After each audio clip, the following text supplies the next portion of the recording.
Hello, cheapskaters.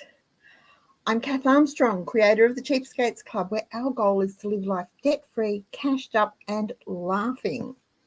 If this is your first time visiting our channel, welcome. And if it's not, welcome back. I have a question. Have you subscribed to our channel? I'm only asking because as soon as we hit 5,000 subscribers, we will be drawing the winner of this Sunbeam Food Lab electronic dehydrator. This is the updated version of the one I have and use, the one I have and use and love. And it is one of my favorite kitchen tools for preserving fruit and veggies and herbs, even mince.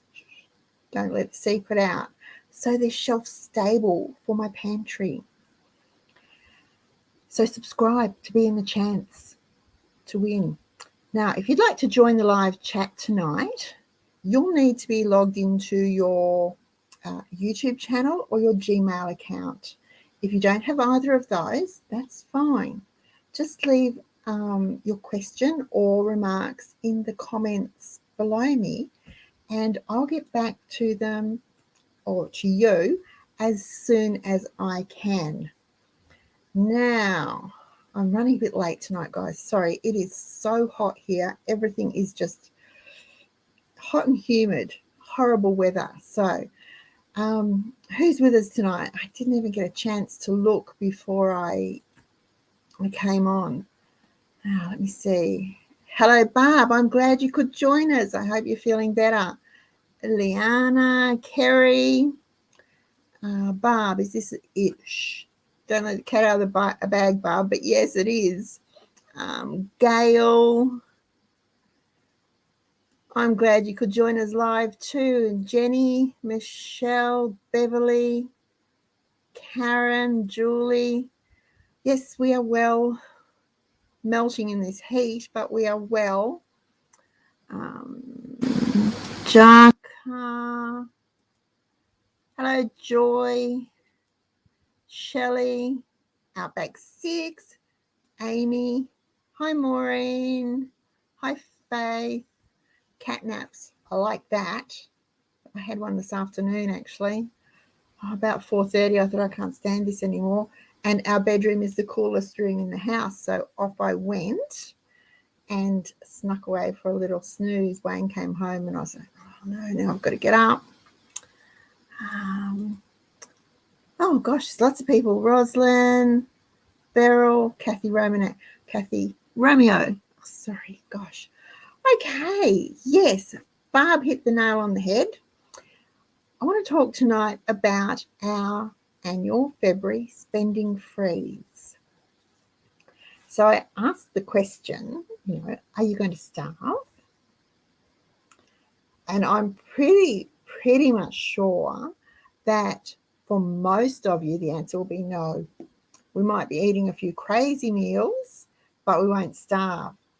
Now, you all know what I'm talking about now. I'm talking about our annual spending freeze. And I'm going to talk to you about getting ready for a no-spend month to ensure that you won't starve during February or any other time if you keep following these rules. Now, missing a meal here and there doesn't particularly bother me, but I don't want to miss many meals and be hungry. And so even for a spending freeze, we need to prepare. Just like we prepare for everything else, we need to prepare for a spending freeze. Now, the spending freeze starts on the 1st of February, so just a week to get ready. February is our annual spending freeze. It's a no spending month. And while I'd never suggest that you don't buy food or pay your bills or anything, I am going to suggest that you take the chance between now and the 1st of February to get ready, and that you then use February as a stock take and planning month so that you start March ready and armed with the information and details that you need to build that pantry so that it will feed you properly for more than a few days. so you will have a plan to know how to move forward to build your pantry so that it will keep you for as long as you want it to be. Now, that might be a month, it could be 3 months, it could be 6 months, it could be a year, 2 years, 30 years, however long you decide you want it to do. But you need to have a plan. Now, if you're sitting there thinking, excuse me, I've lost the plot, I'm late to the party again, because you've been doing January as a no spending month, and why didn't I help you for this month? Because January is not the month to schedule in a no spending challenge. It's not the month to do a spending freeze. Trust me on this. I have years of experience. And a big glass of water. Okay. You know, January comes right after December. So think about it. It's right after Christmas. Then we have New Year. The kids are on holidays. Hopefully you are or have been. I need to talk more during the day, don't I? Then there's getting frog in my throat. Maybe the devil doesn't want me to talk to you about this tonight. Then there's getting everything ready for the kids to go back to school, the shoes and the uniforms and the backpacks and the lunch boxes and the drink bottles and the hats, and organising bus passes and hiring musical instruments or whatever, and organising the after school care or the before school care and everything else that has to happen in January. And all while you want to give the kids treats, because let's face it, it's the school holidays. And if you've planned for the treats and budgeted for them, you can do that.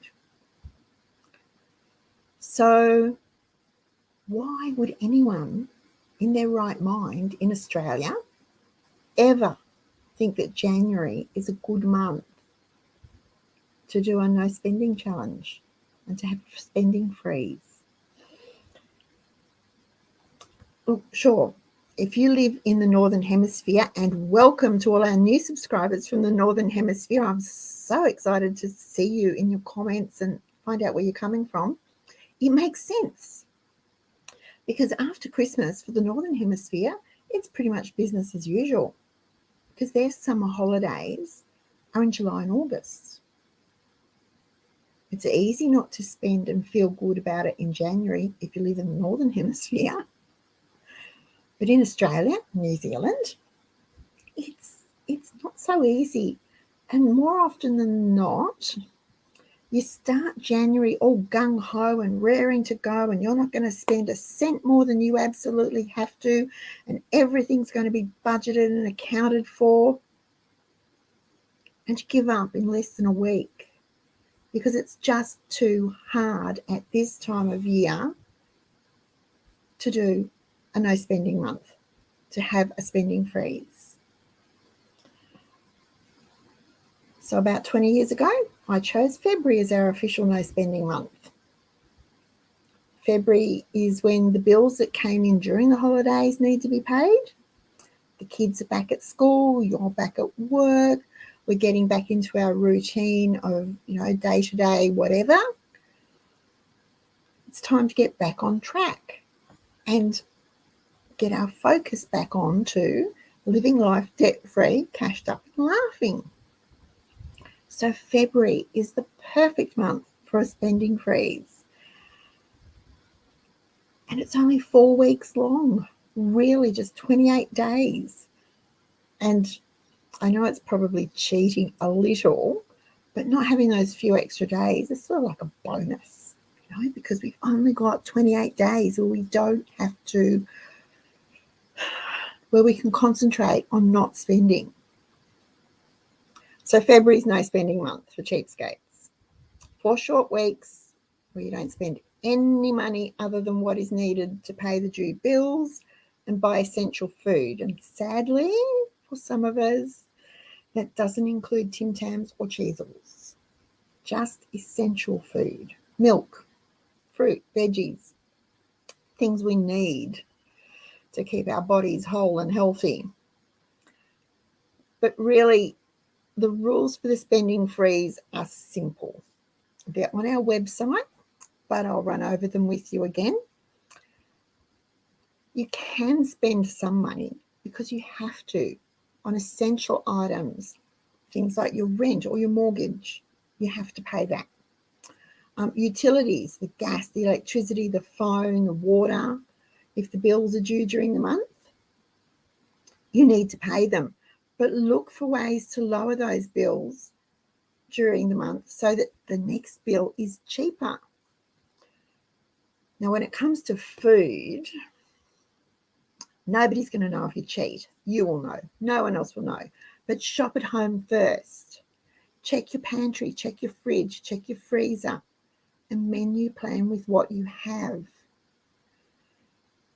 You might find, like me, that you really don't need to go grocery shopping for the month. That would be fun. Medical and pharmacy, don't scrimp on your health. The future cost will be too great. If you have scripts that need to be filled, you fill them. That's just being sensible.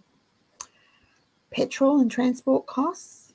Look, unless you can walk everywhere, you'll need your car or public transport. But if you're using a car, try to limit how far you go and how often you use it. Carpool if you can. Share the school run with another mother. Make one trip and do all your errands in that one trip. And ditto for the bus, the train, and the tram. If you have a bike, now might be a good time to start riding to work or school. I don't know that I'd get the spiders out of my bike helmet anymore, but it might be an idea for me too. You will need to pay other regular monthly bills that you have. Those are the things that you can spend money on. It's not really spending, is it? Not spending in the sense that you'll get that euphoria from buying something, but it is still spending money. Excuse me. Another drink. Now, you can't spend money on magazines, on takeaway meals, on movies, eating out, new clothes, toys, DVDs, CDs, downloads from iTunes or whatever, or anything else that isn't essential to life for 28 days. It's only 28 days, folks. 28 days. Not very long at all. So a spending freeze should see you at the end of the month with a lot of extra money in your bank account. Now,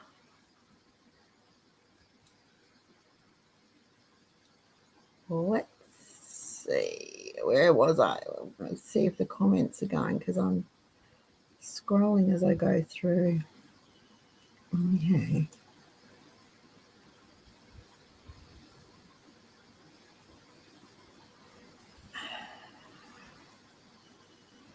All right.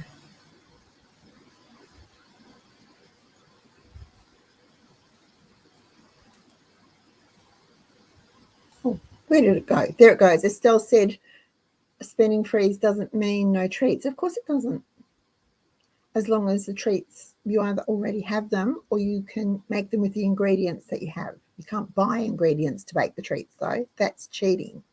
But of course you can have treats. I'll be making ginger beer tonight. When I finish here, I've got the lemons out and the bowl ready to do a batch of overnight ginger beer. No diet soft drink. Give it up. It's expensive and it's not good for you. You'll probably have headaches for 2 weeks when you try to give it up. but it will be worth it. So give up the diet. Just go cold turkey. You know, if you're nasty and mean to people for a couple of days, who cares? It's better for you in the long run. All right.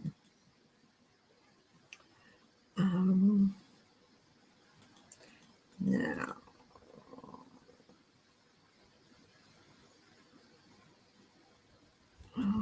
hello, Sylvia. Okay, so some things that will make your spending freeze easier are, and you will find all of these over on the Cheapskates Club website, and I'll put a link underneath me when we're finished.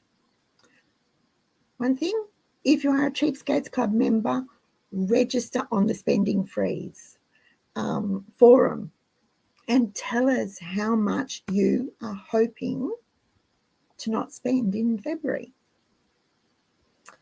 Then keep us up to date with your progress. Nobody will know if you cheat. It's up to you. It's on the honour system. But you know what? It's really important. We all want to know how well you're doing, and we want to support you. And we want you to support us. So if you post regularly, you'll be able to see how we're getting on too. And we can share homemade treats using ingredients we have, or what we're doing to make meals a bit more interesting, because the pantry might be looking a bit skint. You know, could be getting a bit hard. That sort of thing. So that's my number one thing. If you're a member, register for the forum. Now, have a plan. We all know that planning is the key to surviving and thriving for anything, but especially during a spending freeze. Planning a day ensures you cover everything that you need to get through. So you work on lunches, drinks, you have enough petrol in the car. And when you plan your day, it gives you time to prepare for the irregular things that crop up, like the birthday party invitations, and they allow you to plan your spending. Planning what you're going to have for dinner the night before removes the takeaway temptation. Saves you a bunch of money and makes you feel better. Probably tastes better too. Planning and knowing what's happening will let you prepare ahead of time, and you can find the no-spend alternatives to the spend situations that crop up all the time. The girlfriend rings up and says, I'll meet you at the coffee shop for morning tea. Say, it's too hot. Come here and I've got the kettle on. You come here. Things like that. When you plan, you've got your answers to those questions ready. There you go. Number 3 is stop spending. I say this all the time, but seriously, just stop spending money. No more clothes, no more magazines, no more toys, no more makeup, no more computer bits and bobs, no more shoes, no more craft materials. For 4 weeks, use your money to pay the essential living expenses. And I went over them earlier, the rent, the mortgage, the utilities, bare bones basic food, fares and petrol, and see just how much is left over at the end of the month.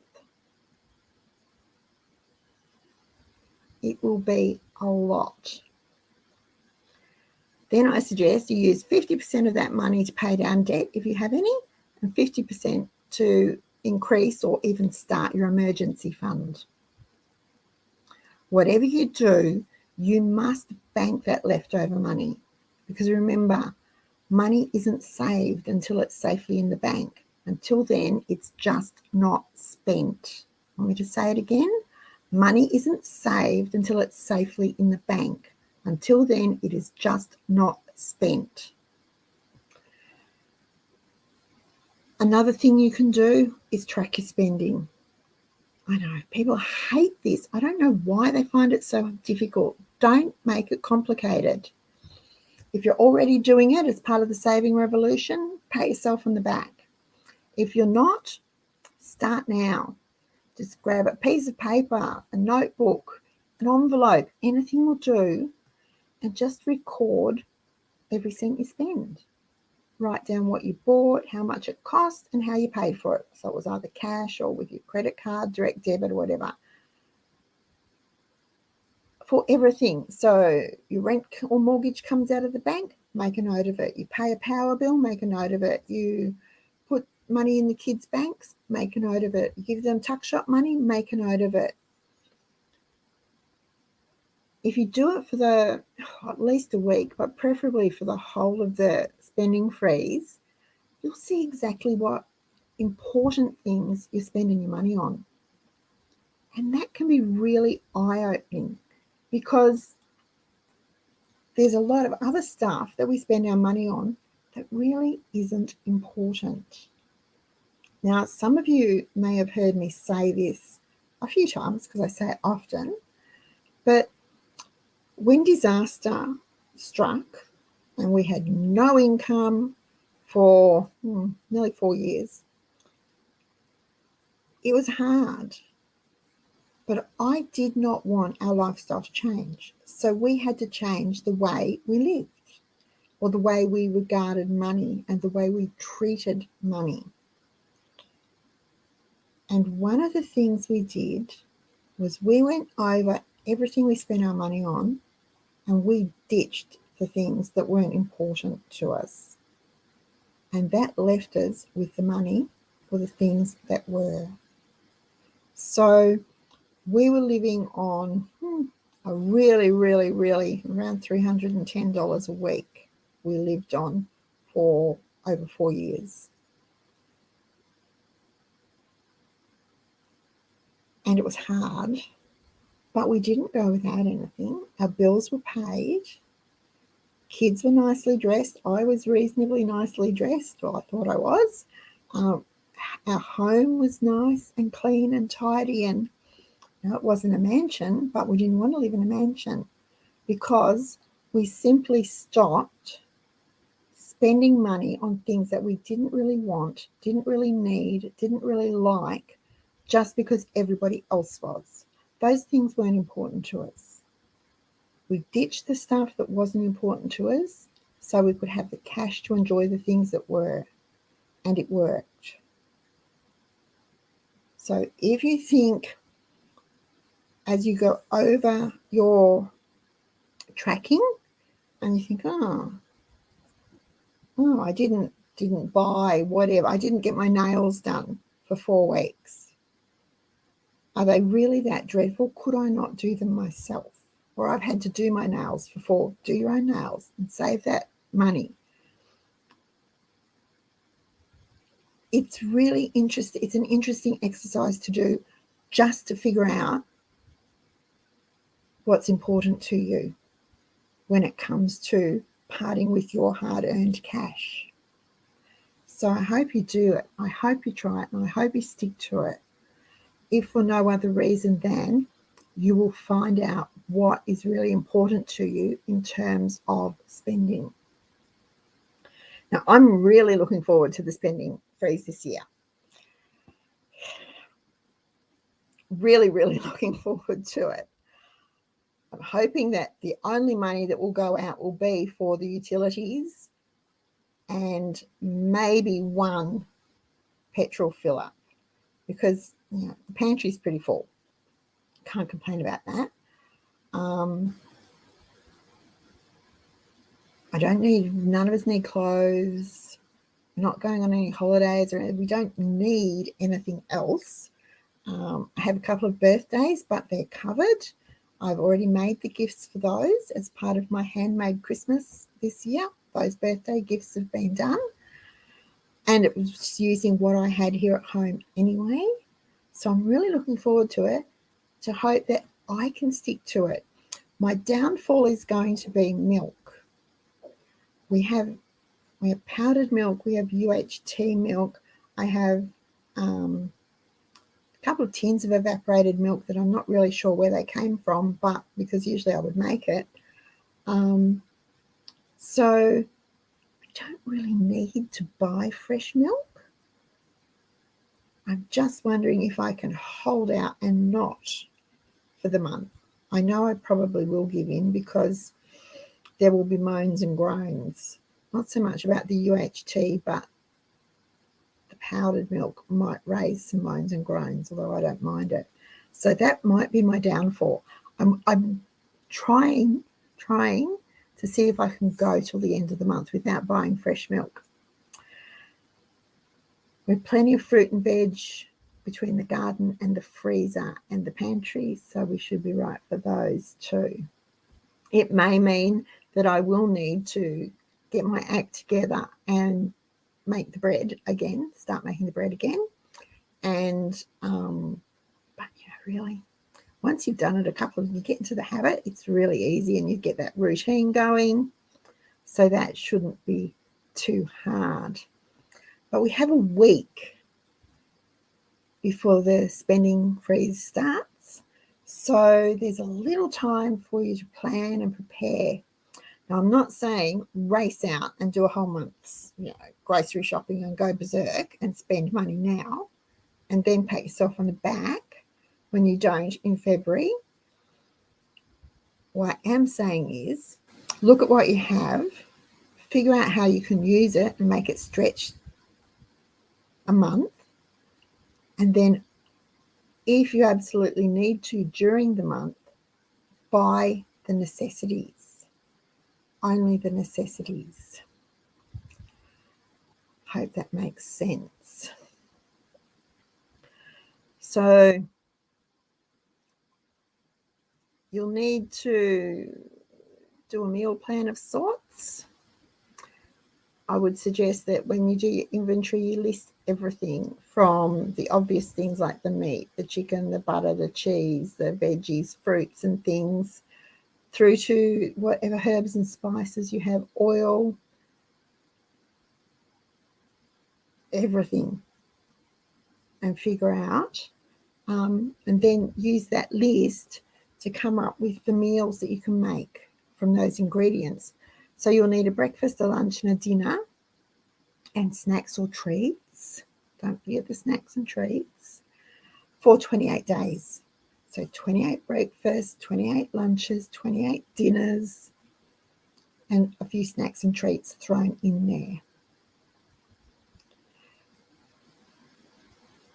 If you want to keep your shopping to a minimum, make a shopping list of just the things you need to buy and then only buy them when you need to. So don't go shopping every week. If you normally go on a Thursday, don't go on a Thursday like you would normally do. Only go when you need to get what you need. Now, when you're coming up with your meal plan, if you think that you're going to need meat, for instance, stop. Have another look at the meal. Is there something else that you can use to replace whatever you think you need? Can you switch out chicken for the beef or fish instead of the chicken? Can you make it a meatless meal? The vegetarian recipe file has plenty of truly delicious meatless meal ideas. Lots of them are from me. But the most popular ones by far are cream cheese patties, quick rice patties, or my mock schnitzels. And they are all easy to make and they taste really good. Now, thinking. On that note, I can't remember whether it was in the forum or over on Cheapskates Chatter on Facebook, but some of you are having trouble getting gluten flour. Most health food shops should stock it. If they don't, ask them to get you a price and if they can order it in for you.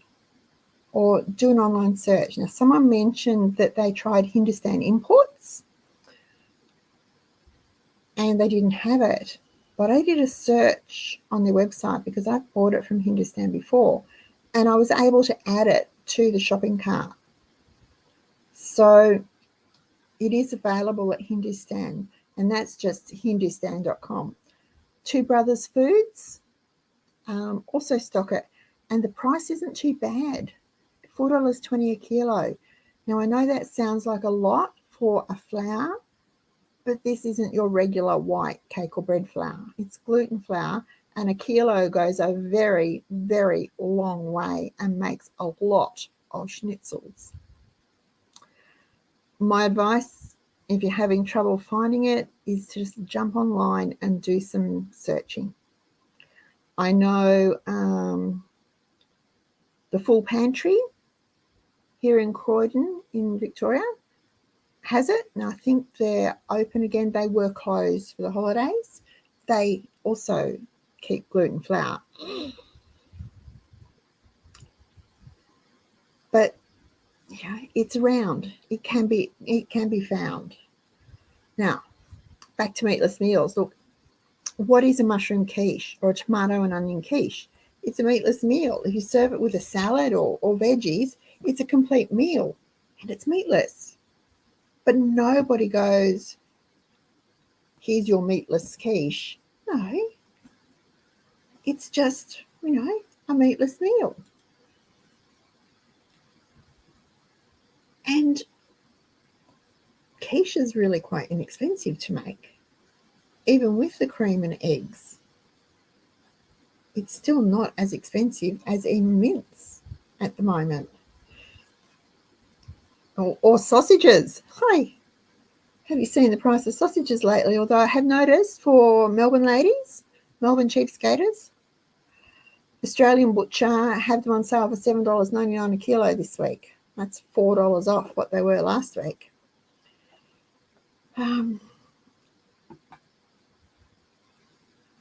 So plan your meals around what you have and only buy what you need to buy. If nothing else, it'll make life easier for you simply because you won't have to do a big shop. You won't have to go shopping every week. Now, I know some supermarkets are still suffering from empty shelf syndrome. It's very, very sad. Now, I was at our local Coles this afternoon, and as I drove up, they had a truck in the loading dock. So I expect that if I go back on Thursday, there will be some of those empty spaces filled up with who knows what, but they'll be filled with something. Things are still in short supply, but it was so exciting to actually see a truck backing into the loading dock. I almost got chills. It was like, I had Thomas with me. It was, Thomas, look. He just rolled his eyes at me.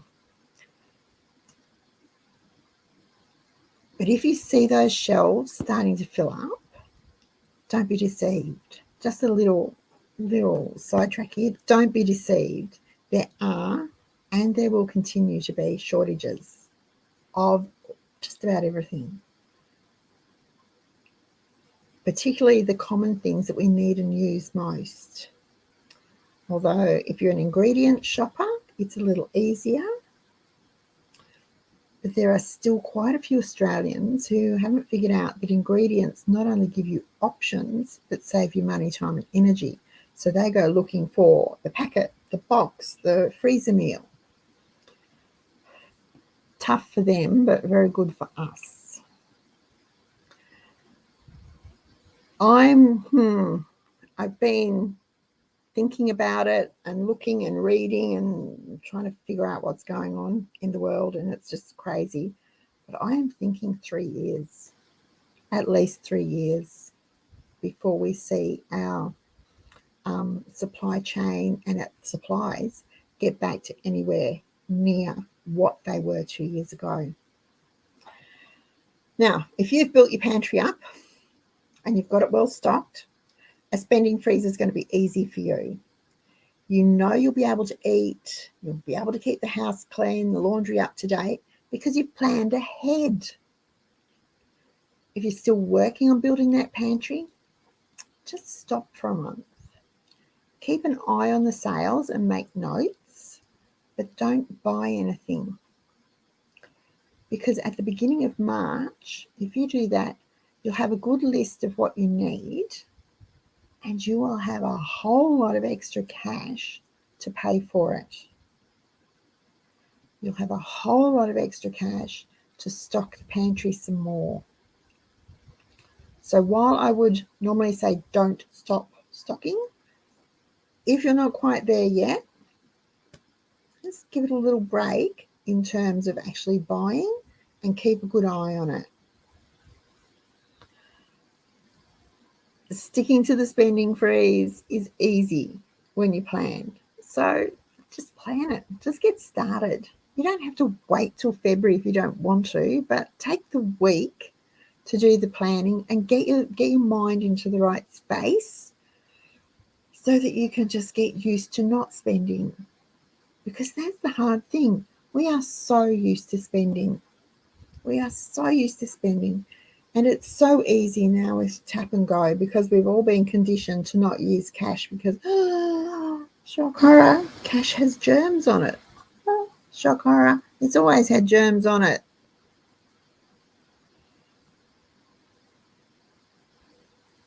See? Conditioning. They've taught us to not rely on cash. I like cash. I'm at the point where if a store won't take cash, I don't shop there.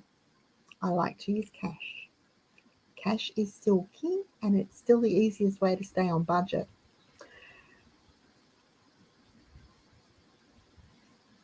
Think about how much you won't be spending in February and imagine adding it to your slush fund at the end of the month so that you'll be ready to restock with lots and lots of half price and discounted foods, and you can buy them without going over budget because you've got that hefty slush fund already saved up. You have the cash.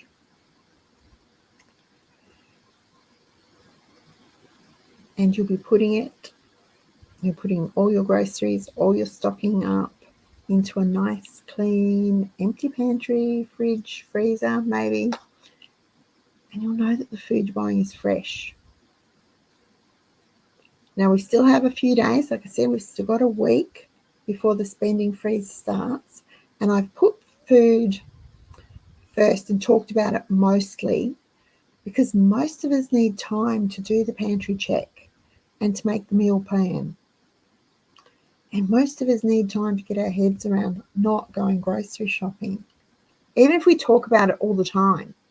And often I'll hear people say, "Oh, I'm doing a no spend challenge," or I'm not grocery shopping this week. But it's very glib.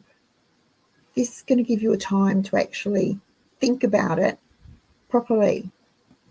Because next week we'll talk a bit more about it and how it's going to work. Because we'll start next Tuesday on the 1st of February will be the start of our spending freeze. Okay, now I'll go back here. Oh my, lots of comments. Did I miss? I'll go back. Sorry. Oh,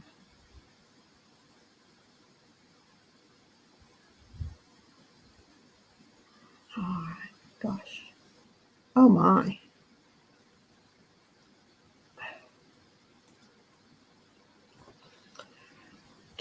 Joy's asked a question. With the tracking, do you track pocket money? We each get a small allowance to spend on whatever, no questions asked. Would you track that?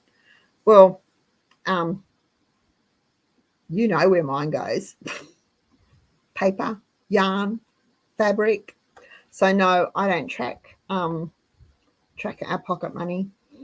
We get some each fortnight too, and it's just I don't ask Wayne what he does with his. He doesn't ask me what I do with ours.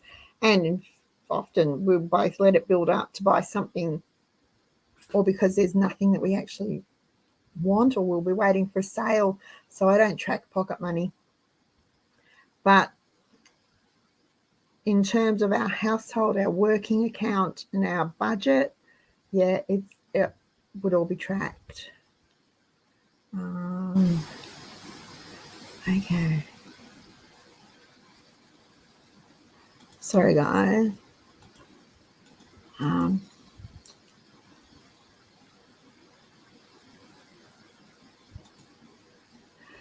Faith, I've realised even as a single mum with a 4-year-old daughter, that's an exciting time for you. It's a beautiful age. I've been spending way too much. Do you have any suggestion how to create a budget and know how much to spend on food? How long is a piece of string when it comes to how much you spend on food? That's a variable that you will have to find your comfort level at. Now, you know what you eat, you know where you shop, how you cook, whatever. So I would suggest, though, that if you want to find an amount that's comfortable for you, work out how much you spent last week. So at the supermarket, at the greengrocer, the butcher, the deli, the discount reject shop for 50-cent pasta or whatever, how much it cost you for that, and take 10% off it. This week, do your shopping on just that 10%. If you can get everything that you want and need for the week with that amount, drop it by 10% for next week, and keep doing that until you get to the point where it's not enough to cover what you want in your shopping, and then you just have to lift it 10%. You found a comfortable grocery budget for you. People ask me all the time, what's my grocery budget? Well, that's my grocery budget. But my grocery budget works for me because I shop a particular way, I cook a particular way, we eat particular foods. So and there's 4, sometimes 5, occasionally 6 of us. So unless that is your household and you do exactly what I do, my grocery budget is irrelevant to you. You need to find your own. And I think that's the easiest way to find your ideal grocery budget. Drop last week's by 10% and keep doing that till you realise that you cannot get what you need and want, and then just bump it up 10%, and that's your ideal grocery budget. As for a budget, zip over to the website. There's heaps of information in there, but you need to get started, keep it simple. Don't overcomplicate it.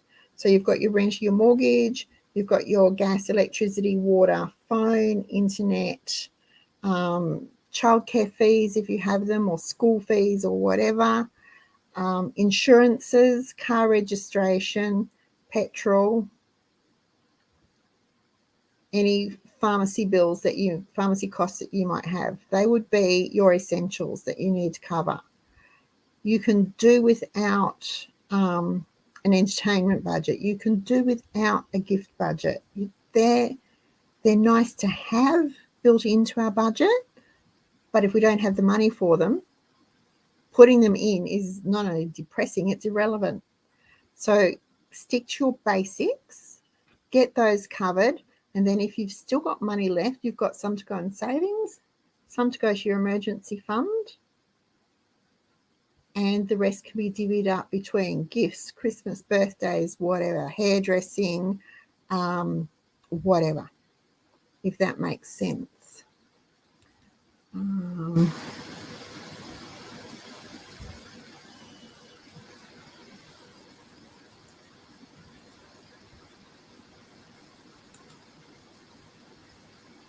You'll get there, Barb.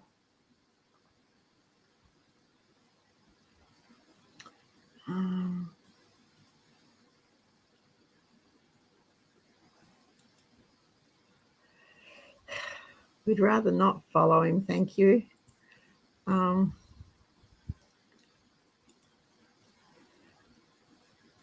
I heard that. Is that Washington, D.C.? Did Joy just ask where that was? Yeah, Washington, D.C. The mayor of Washington, D.C. has asked that people stop buying food and groceries, and If they absolutely have to buy food and groceries, only buy what they need. Do not buy any extra. Yeah, I had heard that. I heard that this morning.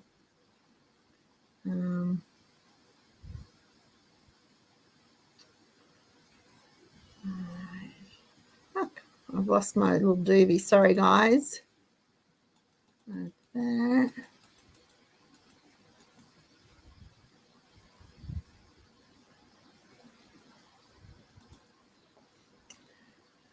Faith, just jumping in here, sorry.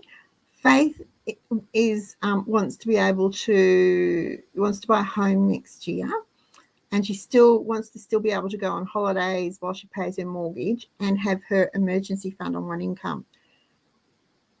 This advice is for absolutely anyone. We gave Hannah this advice. I will tell anyone this advice. Interest rates are really, really low at the moment. Hannah's interest rate, they're almost paying her. Do not overextend. Houses are incredibly expensive. Incredibly expensive. I think 35% increase over the last 2 years here in Melbourne in price. That's outrageous. If it's your first home, it's your first home. It is not your forever home. It is your first home. It doesn't have to have 4 bedrooms, 3 bathrooms, a theatre room, and a 5-car garage and an in-ground pool. It's your first home. Start out as a first home buyer. So you get, I'm not saying buy a dump. I'm saying be smart. Don't buy above what you need at this point in time. It is your first home. It doesn't have to have all those things. It will be cheaper for you. Now, while interest rates are low, it is really tempting to borrow more. But don't. Do a little exercise and see how much you can afford to borrow on your current income if interest rates were 5%, 7%, and 10%.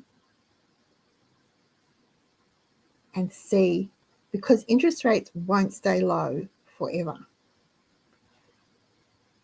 And when they go up, or when they start to go up, they won't go up slowly. They are going to skyrocket. So you don't want to be caught out like people were 30 years ago that borrowed a massive mortgage and then suddenly realised that their interest rate went from 10% or 9% to 12% to 13% to 15% to 18% to 21%. We had friends paying 21% on their mortgage. So when anyone that is looking to buy a home, take out a mortgage, do that exercise yourself. Don't wait for the bank to do it for you or your lender. Do it yourself so that you know how much you would be paying if the interest rate was 5% or 7% or 10%. And would you still be able to do it on today's income? Because remember, wages aren't going up as fast. So your income might go up a little, but it won't go up that much. Do the exercise then. And I know that it can be really depressing. It can be like, oh, I'm never going to get a house. That's when I say, if it is your first home, you're buying a first home. You're buying 3 bedrooms with a kitchen and a lounge room and a bathroom and a laundry, and that's all you need. You don't need all the whiz-bang bells and whistles that come in a home. Start off small. You can then pay it off faster, make it really pretty and beautiful so that it is actually increasing in value, so that you have more equity in it. When you sell it, you'll get more for it, you will get ahead, and then you move to your second home. We sort of called it the 5-year plan. So buy your first home with the idea that you would stay there for 5 years, because in 5 years it gives you plenty of time to get a decent amount paid off it and do some pretty good improvements to increase the value of it. So then you sell it and you can upgrade to your next home. And again, do the 5-year plan. Pay off as much as you can in that 5 years. Make whatever improvements you can to increase the value of the home. And with time, and you will get ahead like that. But it's really, really important that you remember that interest rates are so low at the moment, but they are not going to stay that way.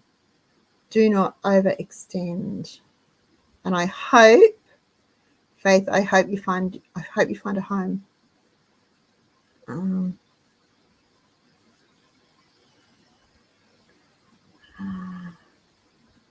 All right. Now, sorry guys, here I go again.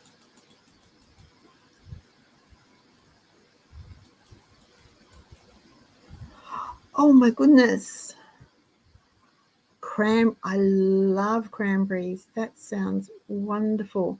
So, sorry. You are obviously able to get whole milk, which would be really good.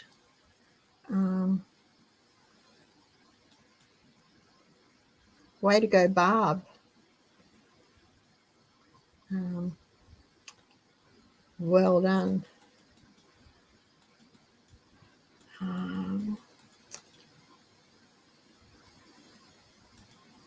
Tracy, if you pop over to cheapskatesclub.net and type in overnight ginger beer in the search bar at the top, the recipe will come up for you. It's really simple. It's really nice.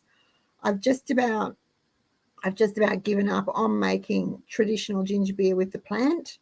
I do still probably do 2 batches a year, but overnight ginger beer is really good. And it's so easy that I actually do it when we're camping.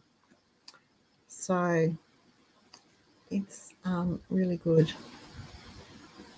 Yeah.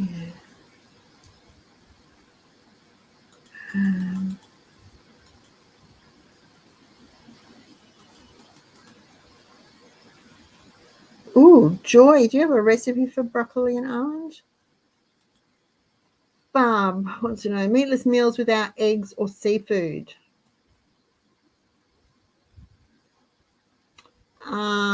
Quick rice patties, cream cheese patties are meatless without. You can leave the egg out. You can use egg replacer, or you can use a little, just add a little more water for those if you want to leave the eggs out of those. In the recipe file, Barb, there is a whole section of dairy, egg and nut free. Let me see if I can find it for you. I'll get you. I'm sure it's dairy, egg and nut free. Just checking for you, because dairy.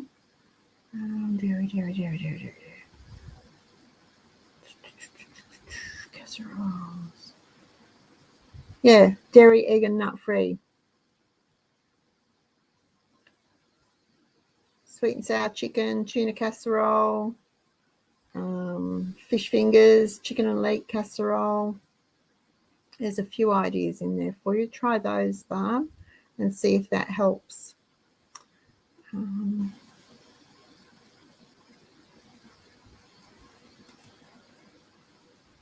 Well done, Stacey. Actually, if you can get the milk or the cream, if you can get the cream cheap enough, then yes. But it takes roughly, 600 mils of cream will give you roughly 300 grams of butter. If you can get the cream really, really cheap, sometimes NQR will have it on sale. I noticed some people were lucky enough to get it from Coles, the big bottles, for 50 cents, 60 cents last week. That's a bargain. That's a real bargain, and you can make it. Often making things from scratch is not always cheaper. It's not always cheaper, but you control what goes into it. So there's nothing fake usually in anything homemade. But yeah, if you can get the cream cheap enough, it can be, but not usually.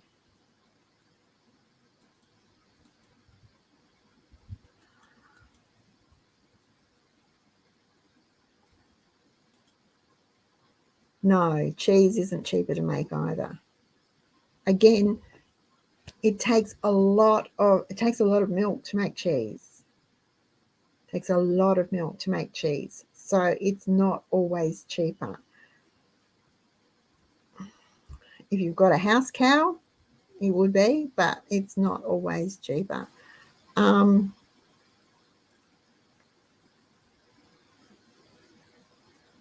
As we say, powdered milk. There are some recipes for cheeses using powdered milk that do work out a little bit cheaper, but no, it's not cheaper to make cheese.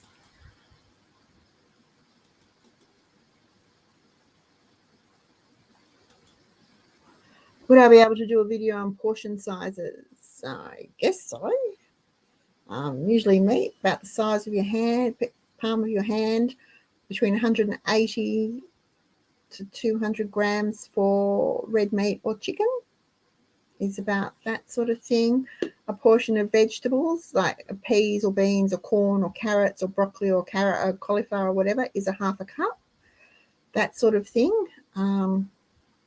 That I can do that. I think I might have covered that in one of our cooking videos, but I can do another one.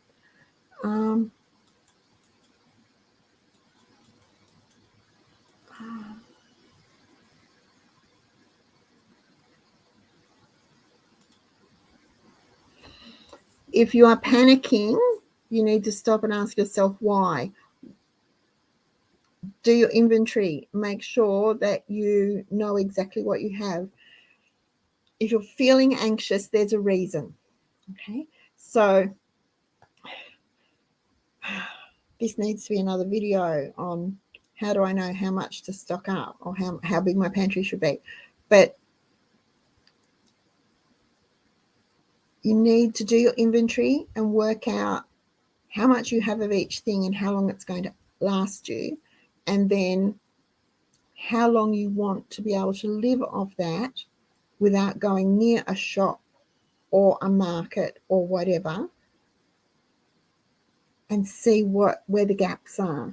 When you know where the gaps are, then you can concentrate on filling up the gaps and you may not feel quite so anxious. There's no point in worrying about what could happen. Just prepare as though, how do I put this? Don't worry about it. Just be prepared. Just be prepared. Stop worrying about, variants or monkeys escaping. Who saw that? Did anyone see that yesterday? Crates of monkeys fell off a truck and escaped, and they were on their way to a research centre, the CDC research centre for quarantine or something. Could you imagine? Poor tow truck driver, he'd left something with a monkey in the crate. That would have just been hilarious. But don't worry about it. Just make your plan and work your plan and be confident that you will get it right. If you've got any questions, you ask questions. Feel free. Anyone's got questions, you ask them. Feel free to ask them. If I can't answer them, someone else will be able to. Because when we share the information and we share our experience, who needs to go to university? We got our own. We are a wealth of knowledge here, a wealth of knowledge, of skills, of tips and tricks and hacks. We've got it all here. So we can be each other's support, but we can also be each other's knowledge base. So if you've got a question, ask it, and we'll do our best to answer it for you to ease your mind. But don't freak out about it. That's just going to make it so much harder for you to actually prepare.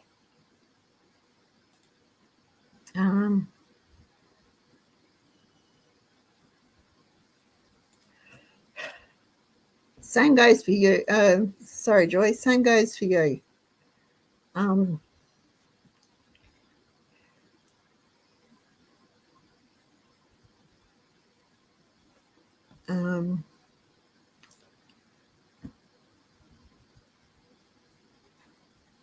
Planning.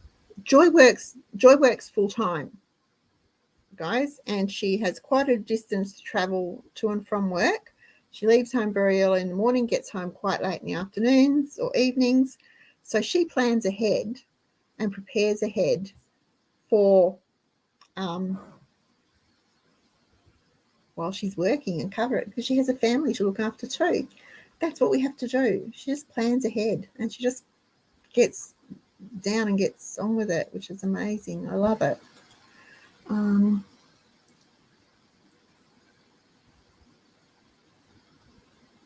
We started sticking. Sorry, I've got to move this over here. Sorry, Kylie. We've started sticking powdered whole eggs and using them in cakes and as part of my DIY cake mixes. Perfect. You can dehydrate eggs. You can freeze dry eggs. I'd love a freeze dry, but I can't justify the $8,000, so that won't be happening. But you can dehydrate eggs and powder them yourself if you have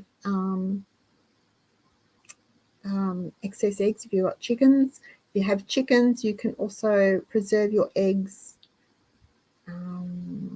so that they keep for ages, which is really good.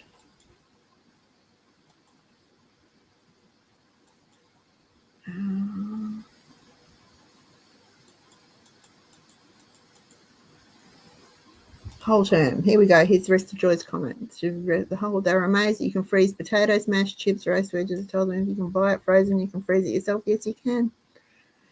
If you can buy it, you can usually make it yourself, and it's often better and healthier and safer to eat.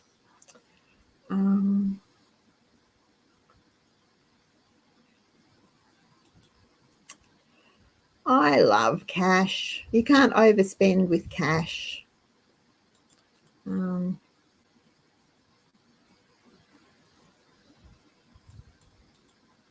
Well done, Estelle.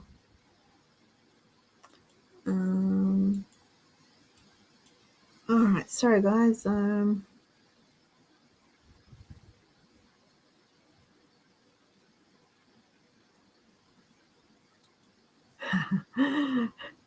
Here in the States, there's a coin shortage. There's a coin shortage in Australia too. Folks are saving their copper cents because they have 3 cents worth of copper content. Wow, that's worth saving, I suppose, but you'd need a few to be able to cash it in. We have a coin shortage happening here too.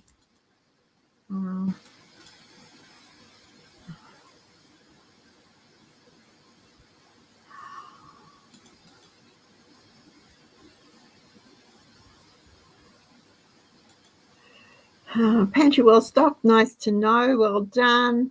Now only buy when half price and shop after swimming at 7 a.m. Fine bread is on special rate. Excellent. You've worked out the perfect time to go grocery shopping. Love it. Kylie. How do you manage the balance between maintaining the pantry with 12 months supply, rotating the stock and limiting spending, please? I'm not sure. Okay, for me, my pantry is built to where I want it to be. So it will keep us for as long as I want it to, as long as I plan to. So now on our budget for this year, what I'm doing is replacing what we use. Okay, so I only replace what we use. Does that make sense? Once you've built your pantry to where you want it to be, 6 months, 12 months, 30 years, all you have to do then to maintain that is rotate, but just replace what you use. And it's easy to do that because you're not forced to buy right away. You've got wriggle room, so you can wait for it to come on half price sale or 40% off or whatever. You can wait to buy a half a cow rather than buy just a piece of meat, because you are just maintaining it. Is that what you are asking? As for limiting spending, if your pantry is built up, the other thing is, if you don't want to spend, you live off your pantry. You will eventually have to spend some money to restock that pantry, but it gives you wriggle room in the case of unemployment or ill health, for instance. You've got wriggle room. You've got a little bit of room so that you don't have to worry about food because your pantry's full, so you can use that budgeted money for something else, if that makes sense.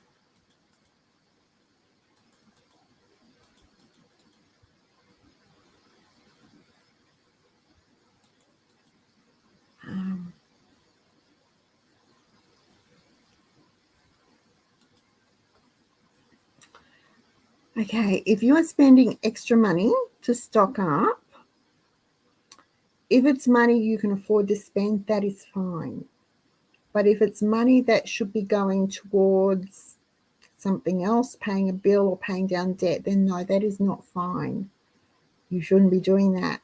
You can build your pantry without going over your grocery budget by shopping smart. So generic brands, changing the supermarket that you go to, find a cheaper supermarket. If that means you have to go to another suburb, so be it, because prices will vary from suburb to suburb. Change what you buy.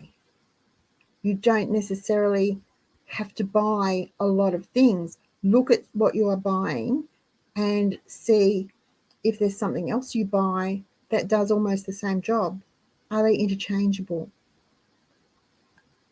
So you can eliminate one. Think of buy ingredients. You can't go wrong. If you buy ingredients, you can't go wrong. Now, to do that, you do need to know how to cook. And even basic cooking, you do need to know that. If you don't know how to cook, and there's lots of people that don't. We had a discussion about this over on Cheapskates Chatter. There are lots of people that don't know how to cook. They honestly don't know how to boil an egg. So learn how to do that. Now, there's a gazillion ways you can do that. You can Google them. You can go on YouTube and find how to do these things. Boil an egg, scramble an egg, poach an egg, fry an egg. Learn how to make pancakes. How can you make a simple meatloaf, simple meatballs, how to fry a steak, how to roast a chicken. The number of times I come across people who have never roasted a chicken because they've always just bought one from the supermarket. They are really simple things to do. So before you start buying ingredients, learn how to use them. Otherwise, it's just going to be a waste. But then buy ingredients. Move away from the packet mixes and the frozen things, the frozen scallop potatoes and that sort of stuff, and do them yourself. But you shouldn't be spending any more than your normal grocery budget, and you should still be able to stock up and build your pantry. You can't do it like that. It would cost $3,000, $4,000, $5,000 to do that. And there's not many of us that have that cash just sitting around going, spend me, spend me, spend me, to go and just suddenly fill our pantries. We all have to do it in baby steps. So don't spend more than you should be. You should be looking at half price specials and other specials, things like that. Buying in bulk. Just remember, bulk doesn't mean cheaper, it means more. So check your unit price, but things like that.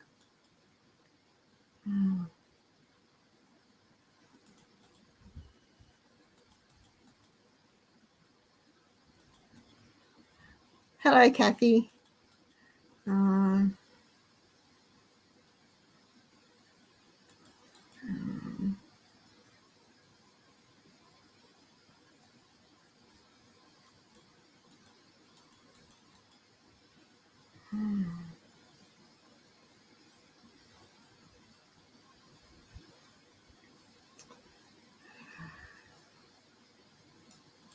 Give me a moment.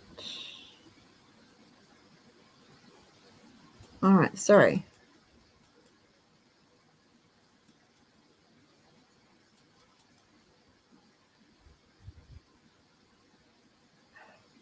Okay.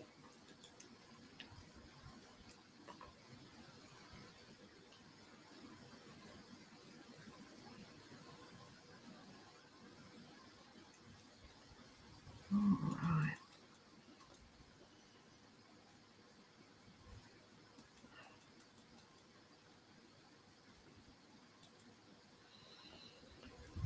You don't freeze them raw.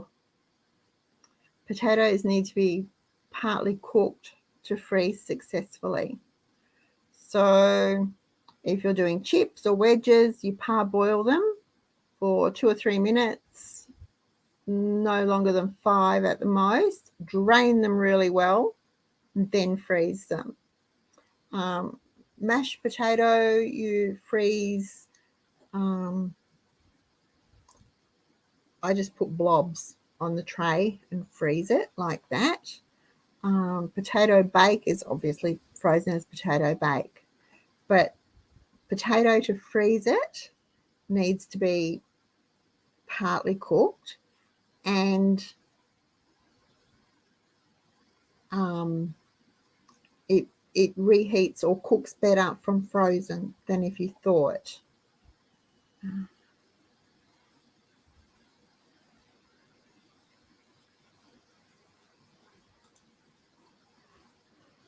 Well done. Yogurt's really easy to make, and ricotta's really easy to make too. And it's so much nicer. Fresh ricotta is so much nicer. Right.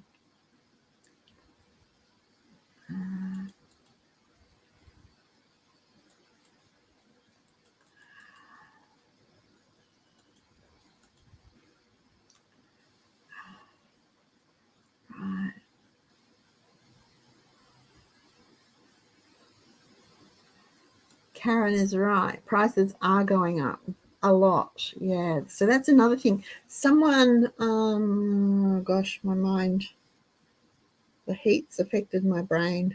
I'm saying it's the heat. Just today, I was answering a question or a comment, and someone was saying that, their spouse was cranky because they had spent money on building the pantry when they would rather go on holidays or out to eat or something like that. And straight away, oh, that's just really dumb, because if you are filling your pantry at today's prices, it means you're not doing it at tomorrow's prices, which will always be more. So if you fill your pantry at today's prices, you are beating the price rises, and that means that eventually you will have more money to go on holiday or go out to eat or whatever. On that note, I have to say it again. Do not show your pantries to anyone. Your pantry is private. It is your business, not mine, not your neighbours, not your sister-in-laws, not your bosses, nobody's business but yours. Your pantry is an investment. You've put a lot of time and effort into building that pantry. You've put a lot of money into building that pantry to serve you. It is private. Do not, especially on open forums, do not show your pantry. Do not talk about how much you have in your pantry. Do not be specific about your pantry. Now, I get asked all the time, 3-4 times a week at least. Could I please do a video on my pantry, on my stockpile? And the answer is always no. No, I can't. Well, no, I could, but no, I won't. There is a reason for that. It is ours and it is private, but security is an issue. Even in Australia, security is an issue. And while I don't mind helping anybody, and I'm happy to help, doesn't worry me, I don't want someone breaking down my doors to take the food that I've worked hard for, or the cleaning things that I've worked hard for, the medicines that I've worked hard for, or whatever, the seeds that I've worked hard for, when they are hungry or desperate because they haven't been smart enough to do it. Keep your pantry private. It is nobody's business but your own. Please, please don't be specific. It's just not safe.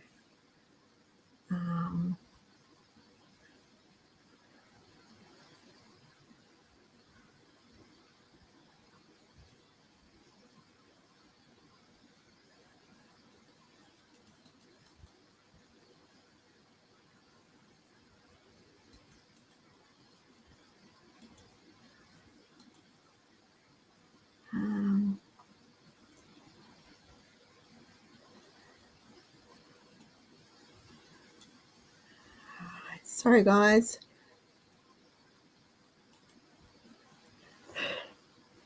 Do what you can. Do the best you can around them. It's like budgeting, paying down debt. There are lots of cheapskaters who have a significant other who would rather spend than pay down the mortgage. They don't care if they still have a mortgage when they retire. They're not worried about the future. So you do what you can, do the best you can. Try to, easy for me to say, but try to not let it be a big, a big elephant in the room with you, but do what you can, the best you can. I know there are some cheapskaters who squirrel stuff away, have stuff stashed all over the house, just go on and as though everything's normal, but they actually have quite healthy pantries. But they've done it all on their own. It's not easy. It's not fun, I wouldn't imagine. But try to not make it a point of contention and just do the best you can. And if the best you can is squirreling away money rather than tins of beans, then that's what you do.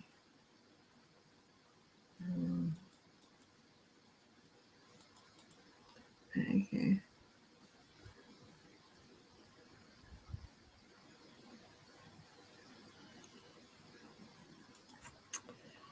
Oh, Kylie, now I was reading something about this in the last few weeks. There is there's a special exemption you can get so that your stockpile actually is moved with you as part of your allocation. Oh gosh.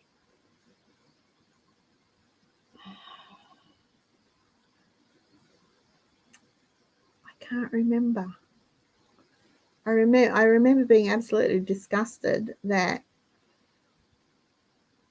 you couldn't take, this particular family were being told they couldn't take their stockpile with them unless they paid for it.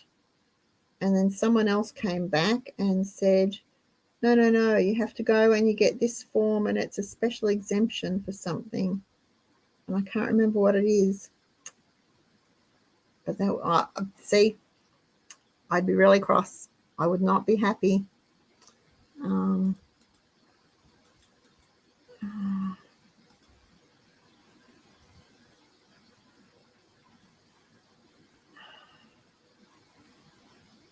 Sorry you feel that way, Anne, but I'm only one person. I'm doing the best I can.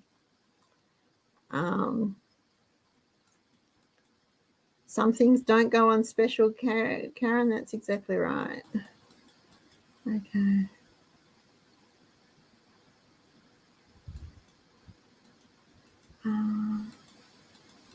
Okay.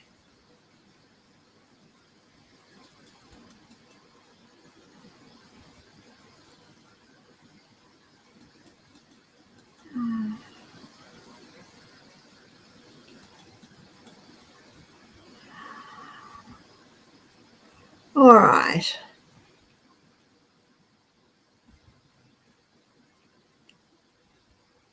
Oh, well done. Oh, so exciting to save seeds. Really, really fun. It's not so much the money you save, because in the grand scheme of things, seeds aren't overly expensive. But knowing that you have them when you can't get them from the nursery or the discount store or the supermarket or anywhere else is so satisfying. Well done. Well done.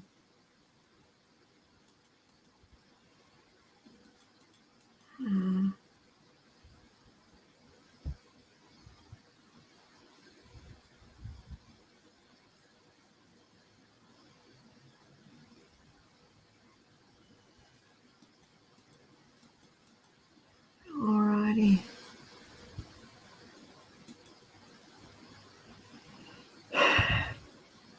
Slice your tomato, take the pulp out, rinse it really well to get all the pulpy stuff off the seeds, and then put a paper towel in a sieve, because you don't want the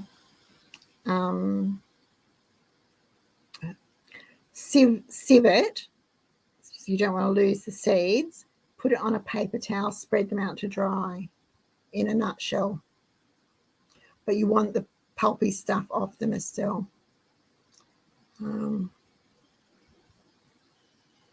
Okay. All right, guys, we've done it again. It's 9 o'clock. I'm so sorry. I did not mean to keep you. No, that's all right. Don't worry about it. I'm hot and grumpy. But no, I've blocked a few as I've seen them. But I'm struggling a bit tonight. Struggling a bit because I can't see properly because I've got hay fever. But anyway, all right. So I will see you next week. Thank you so much for joining me.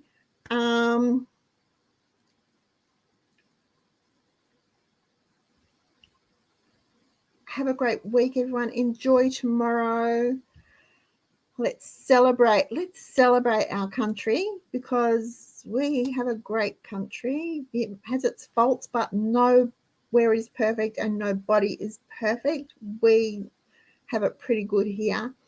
Have a great week, everyone. I will see you next time. Remember to give us a thumbs up, please. If you haven't already subscribed, please do, and then you will be as soon as we hit 5,000, this baby's out of my craft room. I can't wait. It takes up a lot of space. Bye.